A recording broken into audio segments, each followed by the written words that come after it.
whatever you think it's going to take to build, multiply that number by 3. That's how long it actually takes.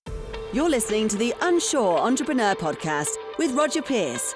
Whether you're scribbling business ideas on a napkin or wrestling with the should I, shouldn't I question, get ready to explore the realities, the risks, and the rewards of entrepreneurship as we share the stories, scars, and successes of small business owners.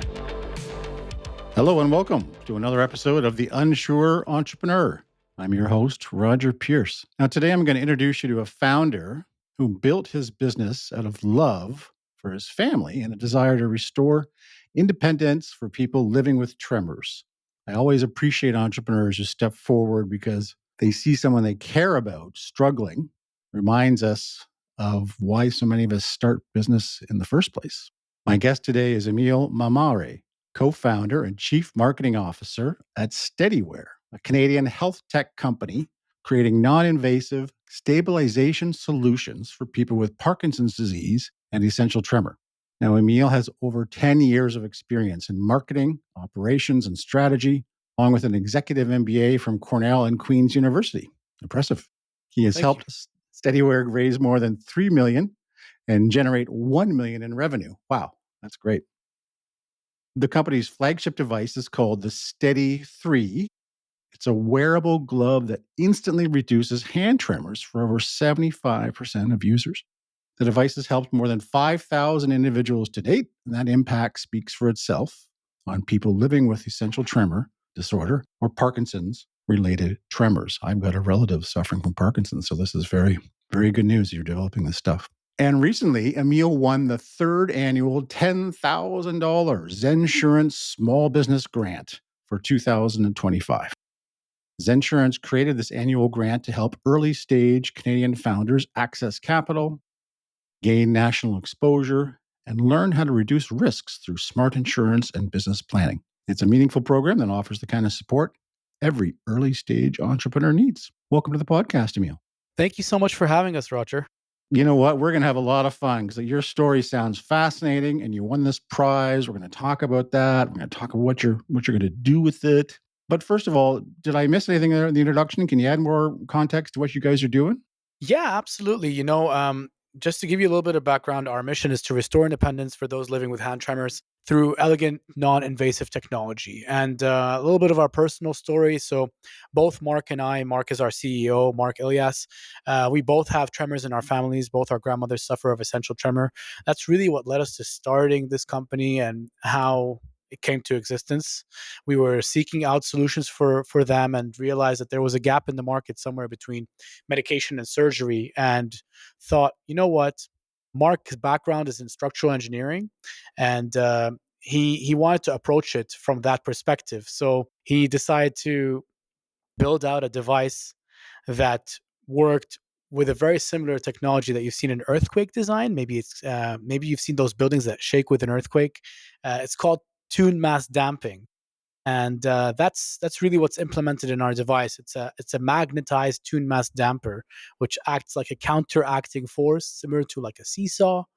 And once you wear the device, it instantly reduces your tremors, has no side effects, no batteries, and we try to keep it as lightweight and powerful as possible.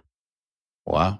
Now, for those of you who go to his website, you can check it out at Steadiwear. Yes, Yeah. Steadiwear.com. That's right. There's a picture of it there, and describe what I'm seeing. It's kind of like a little, almost like a hockey puck size thing with a strap. Absolutely. Yeah, that's a great way to describe it. It looks like a hockey puck on the back of your hand. We are working on the newer version of our device, but for now, this one was launched a couple of months ago. We've seen some great results. It's working for essential tremor and Parkinson's disease. We have launched it to 2,000 customers to date across the United States, Canada, and a couple in Australia and Hong Kong too. We've seen it work for 3 out of 4 people. It's working successfully and reducing the shakes, allowing them to feed themselves, drink a glass of water, dress themselves. We've heard it all. There are people using it to apply makeup on their faces again for the first time in over multiple decades. There are people using it for simple activities at home like DIY. stuff. There are people playing the clarinet with this device on. So it's great to hear all the different activities that our non-invasive technology is allowing people to perform again. That's impressive. Very impressive. Let me go back to the beginning. And, most founders can point to the exact moment the idea took hold. Now, in your case, the spark came from your own family's struggle with tumors, as I understand. But I want listeners to hear how a deeply personal challenge became the foundation for this life-changing product. Can you dig a little bit deeper into the family experience that led to this creation? When you're sitting with a family member, you typically have a cup of coffee together.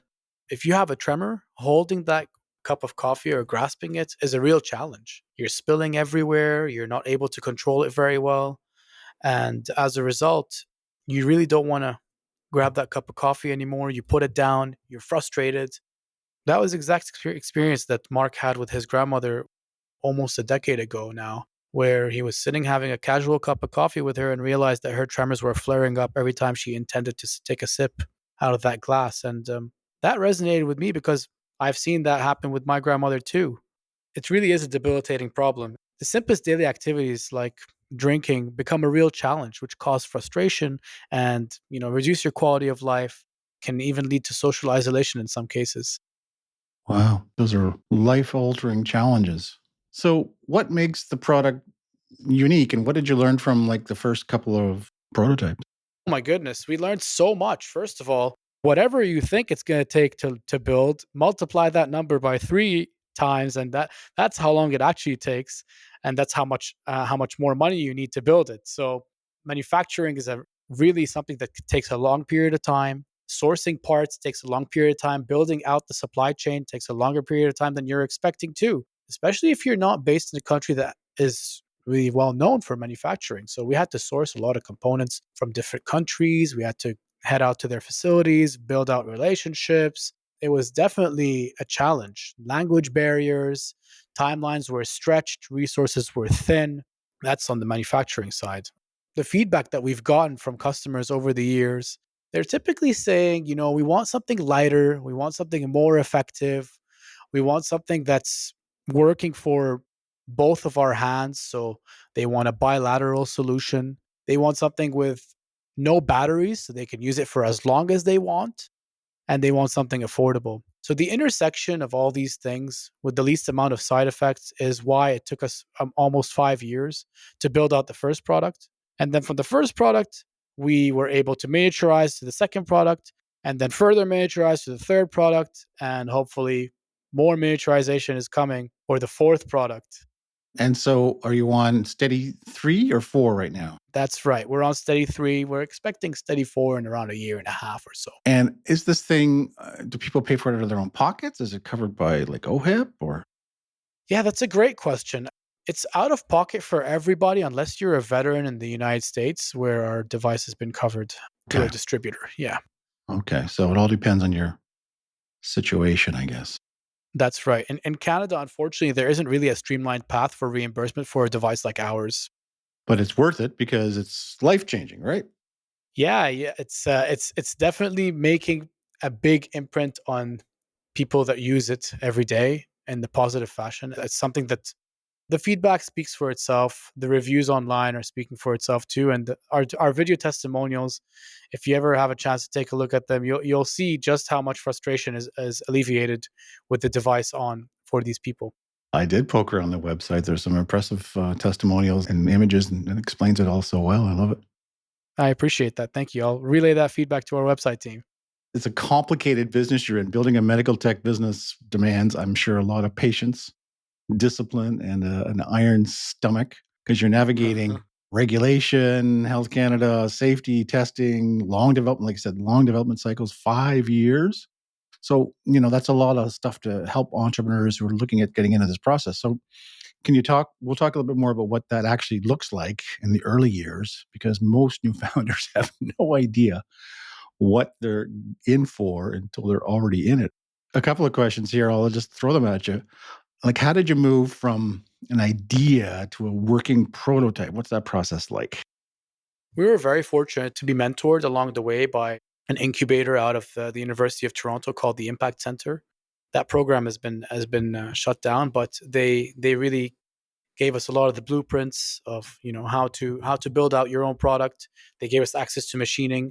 They gave us access to product developers. They brought in other inventors that helped us really visualize how we would achieve our end goal and develop the product. And of course, along the way, we met some very influential advisors that really helped us move the needle.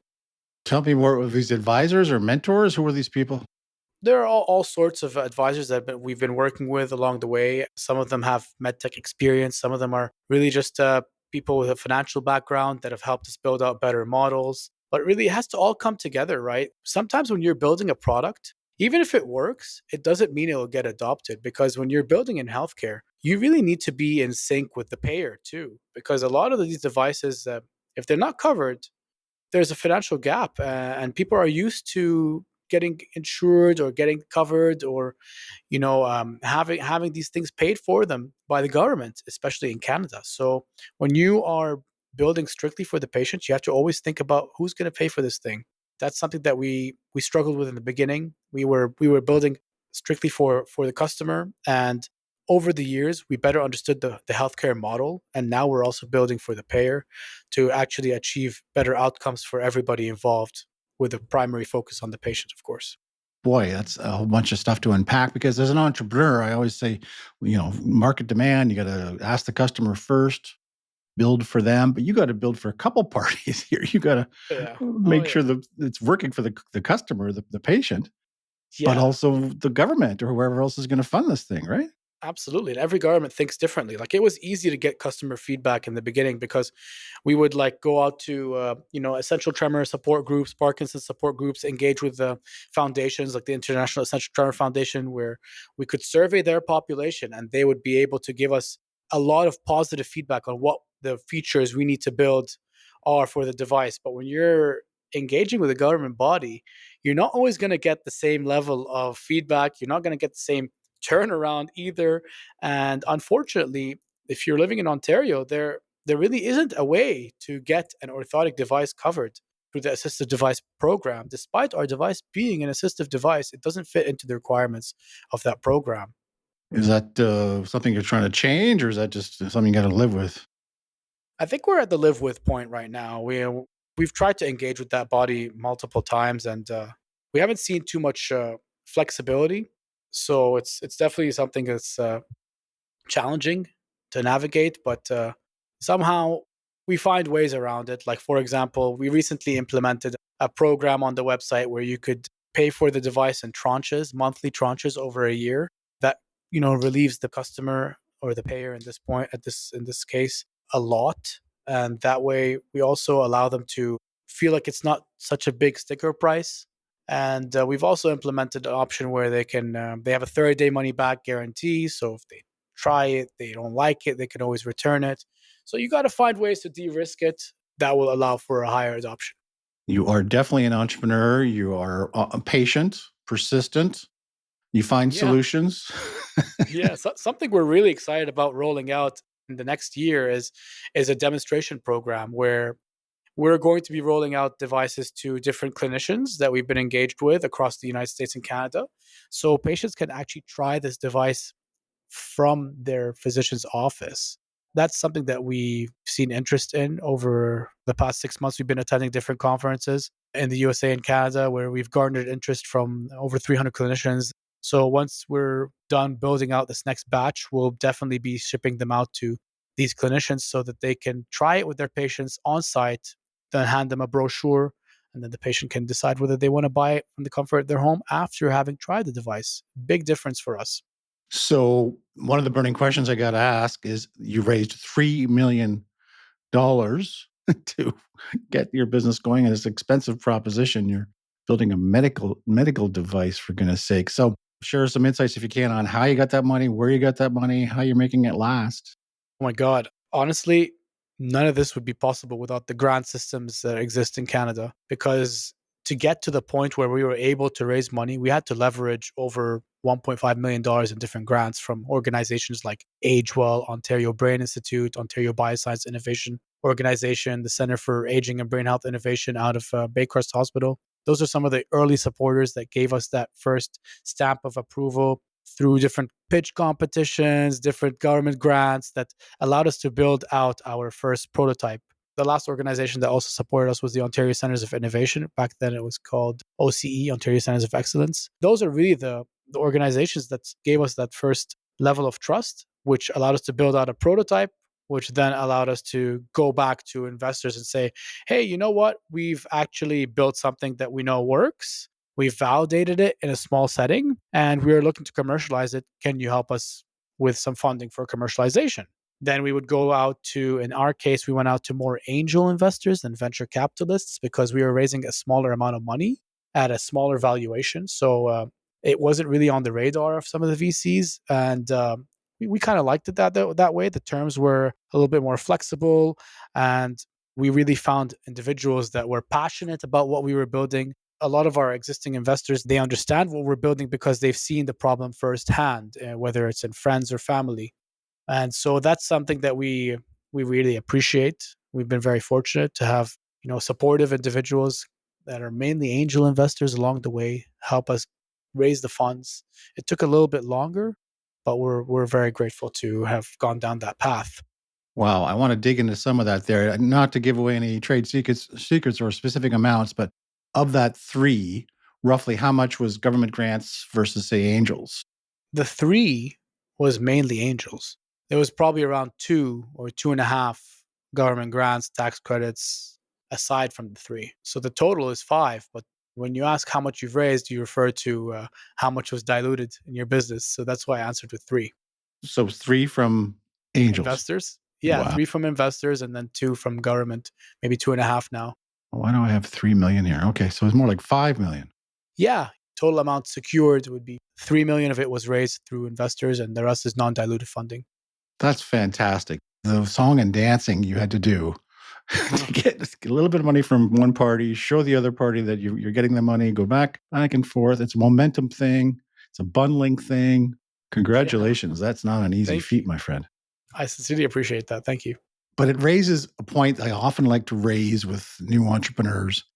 There is a lot of money out there with government grants, subsidies, and programs. There's billions of dollars. In the States, it's hundreds of billions of dollars for small businesses, for entrepreneurs. You got to dig. You got to go to canada.ca and ferret through all the pyramid, the hierarchy of different government grants and programs. There's money out there for what you're doing. There's money to hire people and pay them back some of their salaries. There's tax credits. There's all kinds of stuff out there if entrepreneurs look, right? Absolutely. Some of the places to look really are what I've found is following or connecting with program managers from different organizations on Mm. LinkedIn is a great way to start. Sometimes you'll find these resources through university programs too. I think every single incubator has representatives from the government that come to incubators to share the program's names and details.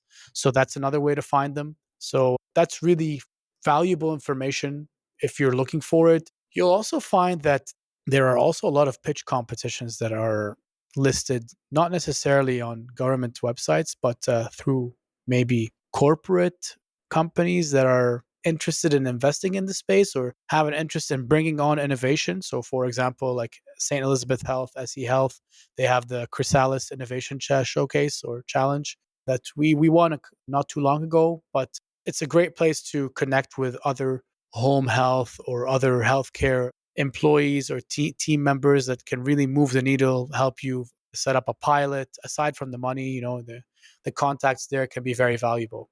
Any bank financing in the mix, or was that kind of a third level? You know what? We recently took on some debt through BDC, Business Development Canada. We tried our best to avoid that. Along the way, when you're in hardware, working capital as a loan is not something to shy away from because at the end of the day, if you're using it strictly for inventory, it will come back as long as you can sell the product. Good advice. I love it. Boy, you could give a lesson on how to raise money for your business. Perfect. It's been almost a decade now, so Your old lots of hand at this. hurdles. Speaking of money, what brought us together was our friend Liam Leahy at Zensurance. He told me about your big win at a conference a couple of weeks ago. And I said, oh, I got to talk to that guy. Get his story. We're talking about the Zensurance Small Business Grant. I've always encouraged people to look at that. I think, like you said, it's a great source of potential money for the winner. So every year, one Absolutely. Canadian small business receives $10,000 along with a media spotlight, insurance guidance, and real momentum at a critical stage. But there's also five $1,000 winners, I believe. So let's talk a little bit about your experience with that, Emile. When did you decide to apply? What was the process like? I stumbled upon this competition actually through an ad on Instagram. I've pre-programmed my Instagram ads to highlight different competitions as ads because I always click on these different things and discuss competitions with friends, and maybe Instagram's listening. In a nutshell, we came across the program through an Instagram ads. The application process was super easy. The prize money was appealing. We hadn't really engaged with Zensurance in the past, so it was a pleasant surprise because sometimes these kind of competitions are linked to existing customers only, and these organizations shy away from opening it to the public, let's say. It was a great coincidence, and we were very fortunate to have won the prize. We were able to garner over 400 votes to get us into first place. We're probably going to use that money towards our next hire. Probably going to be somebody in operations to help us with the more demand that we're getting. So that's perfect. So you're going to use the money to expand, to hire some help. Absolutely.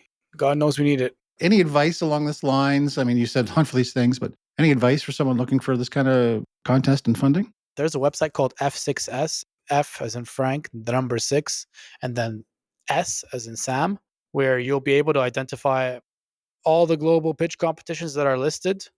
Obviously, these like local ones that have a smaller footprint, they won't be listed up there. But it's a great place to kind of look for new programs, new accelerators, new pitch competitions on a global scale. You'll also find a lot of these things listed on LinkedIn too. Through the grapevine, a lot of people will share them, and yeah, it goes back to that community feel of engaging with government organizations or semi-government organizations that will amplify the voices of some of these funders. I love to see corporations like Zensurance step up and put some money on the table to help small business owners. There's more that is needed by companies out there. Definitely. you We know, definitely need more small business grants and competitions and prizes for small businesses because, as you know, small businesses are the backbone of Canada. Absolutely. 98% of businesses are small businesses. Go entrepreneurs. That's what we're all about. Yes, sir. So thank you for sharing your Zensurance experience. That's a lot of information to mine there. As we Thank you. look at the clock, I want to get into some of your guidance for unsure entrepreneurs, some of your lessons. I know your journey hasn't been quick or easy. 10 years you've been at this. You've obviously got a mission. You're doing well. You've got momentum. I'm happy for you. But I want listeners to, what are some of the mistakes they can avoid you're willing to share? Try to build something as simple and needed as possible. Try to validate it as much as you can beforehand. If you're able to test it with a small population, get to as much feedback as possible before launching it. It'll really, really improve the chances of it catching some scale. In the case of hardware, I would encourage you to be as close to your manufacturer as possible. If not physically, then at least build a strong relationship. You want to make sure that there's a market for what you're building. And some great ways to do that is through surveying a population. It doesn't have to be, you can try to garner some of the existing frameworks that will help with product market fit.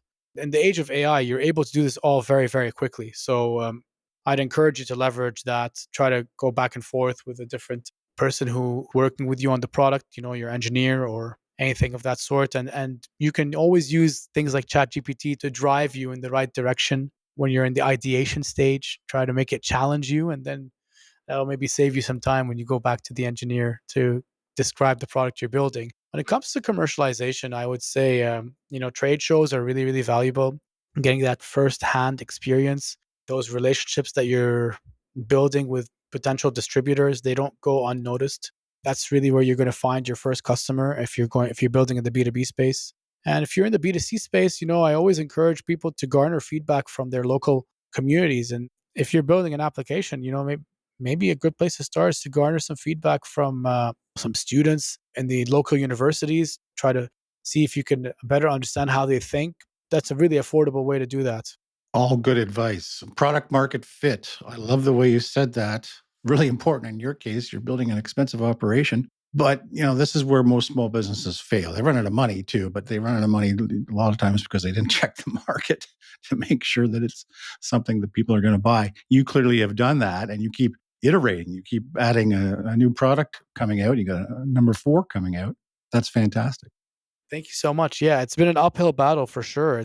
It's a work in progress. Every version requires a different level of intricate detail, and we've been constantly surveying and testing out every single iteration that we make with our beta testers. Big shout out to them. A lot of these people they're not doing this for any financial reward. They're doing this for the benefit of the greater community. Giving back to others in the same situation. Absolutely. Good for them. Absolutely. Okay. Looking ahead, let's look forward. Well, a bit of a picture without giving you any trade secrets. What's ahead for you? I know you got plans beyond the current product lineup. Can you share what the future looks like? Yeah, trying to get this device reimbursed, trying to expand it to different markets outside of North America. I would say those are the two main things. And then once the rollout for version 4 is ready, we'll be looking for another product, a different line that we can expand on to also help people in healthcare. So I'll leave it at that. Let your mind imagine. For sure, because you've got obviously brand recognition now. People know the product and the name and they trust it. So now naturally you can offer more solutions. That's exactly right. Love it. Building a brand and rolling out around the world. Okay. I know you got a business to get back to, so we'll lean towards the final couple comments and questions. What's one question you wish aspiring founders would ask themselves before they start a business? Who's going to pay for this? That's the first question that always is on everyone's mind, especially in healthcare. And I think it's applicable to a lot of other businesses, business models too. You really need to think who's the payer and how much are they willing to pay. Who's going to pay for this? This is the problem. A lot of entrepreneurs get so excited. I've been guilty of this about their idea or their service. They jump right in, they build it, and they go, no one's going to buy this. Yeah, it's true. That's great advice. Great advice. It's time to wrap it up. A shout out of thanks again to Liam and the Zensurance gang for putting Emile and me together here today. I really enjoyed this conversation. But here's my quick recap. What we learned from Emile, that meaningful businesses often start with a personal mission, that steady progress beats quick wins. He's taken a long time to build this business. And that grants like the Zensurance Small Business Grant can give a founder the lift they need at the right moment. So, Emile, thank you for taking the time to share your story and insights. I really appreciate it, Roger. Thank you so much. And I'll invite the listeners to visit our website to learn more about our product and any updates that could be announced in the near future. Thank you very much. Give the website another plug for us. It's www.steadiwear.com, and it's spelled STEADIWEAR.com. Steadiwear with an I. Great name. Great name. Fantastic. It looked better when we were drawing out the logo. That Y hanging in the middle was complicating it.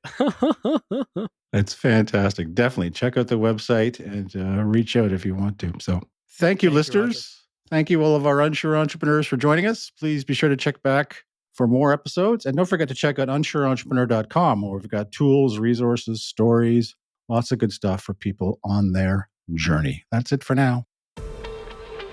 That's it for this episode of the Unsure Entrepreneur Podcast. Thanks for listening. Be sure to subscribe so you don't miss other candid conversations with small business owners. And be sure to check us out at unsureentrepreneur.com.